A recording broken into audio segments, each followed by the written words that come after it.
Central government university jobs. Ministry of home affairs ఆధ్వర్యంలో ఉన్న national forensic science యూనివర్సిటీలో non academic పోస్టులకు recruitment start అయింది. ఇందులో అవైలబుల్ పోస్టులు వచ్చేసి సెక్షన్ ఆఫీసర్కి 12 పోస్టులు ఉన్నాయి, డెప్యూటీ సెక్షన్ ఆఫీసర్కి 14 పోస్టులు ఉన్నాయి, అసిస్టెంట్కి 25 పోస్టులు ఉన్నాయి.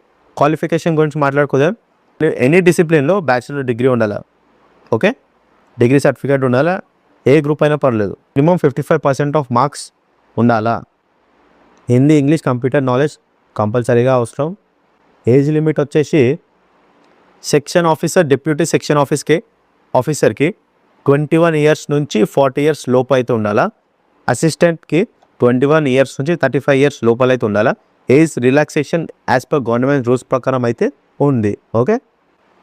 ఈ అప్లికేషన్ మోడ్ వచ్చేసి ఆన్లైన్లో అప్లై చేయాలా. అప్లికేషన్ లింక్ వచ్చేసి దీనికి సంబంధించిన PDF వచ్చేసి టెలిగ్రామ్లో నేను అప్లోడ్ చేసిన బయోలో టెలిగ్రామ్ ఛానల్ ఉంది, జాయిన్ అయిపోండి. ఈ అప్లికేషన్ 23rd ఫిబ్రవరికి అయితే స్టార్ట్ అయింది. లాస్ట్ డేట్ వచ్చేసి 23rd మార్చ్, అంటే 1 month వరకు టైం ఉంది.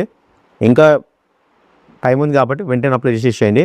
అప్లికేషన్ ఫీ వచ్చేసి 500 + GST for general category, OBC, EWSకి. SC, ST, PWBD ఉమెన్కి అయితే అప్లికేషన్ ఫ్రీ ఉంది, నో అప్లికేషన్ ఫీజ్. ఇది సెంట్రల్ గవర్నమెంట్ యూనివర్సిటీలో మంచి జాబ్ అన్నమాట, డోంట్ మిస్ ఇట్.